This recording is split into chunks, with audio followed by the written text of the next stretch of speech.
তিন রকমের ধর্মের লোক বেশি আছে, খ্রিস্টান, ইসলাম আর হিন্দু। 100 জন খ্রিস্টানকে যদি একই প্রশ্ন করে তোদের ভগবানকে, একবারই বলবে আমাদের ভগবান ঈসা মসীহ, যিশু খ্রাইস্ট।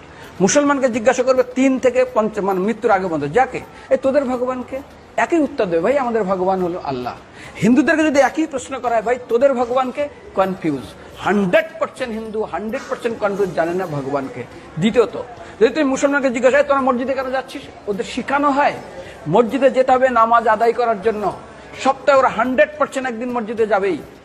তুমি যদি খ্রিস্টানদের জিজ্ঞাসা করো তোমরা কেন কোথায় যাবে, কোথায় যাও না, আমাদেরকে একদিন তারা চার্চে যাবে। কেন? ঈশ্বরে প্রার্থনা করার জন্য, ওদের শিখানো হয় জন্মের থেকে, এটা সংস্কার। আর হিন্দুদের যদি জিজ্ঞাসা করে তোমরা মন্দিরে কেন যাচ্ছ, হ্যাঁ আমার ছেলের বিয়ে হচ্ছে না, আমার মেয়ের বাচ্চা হচ্ছে না, আমার বাবা হসপিটালে আছে, কালকের আমার মামলার ডেট আছে, আমার ব্যবসা খুব খারাপ, আমার শরীর খুব খারাপ। 99.99 হিন্দু জানে না মন্দিরে কেন আসা উচিত।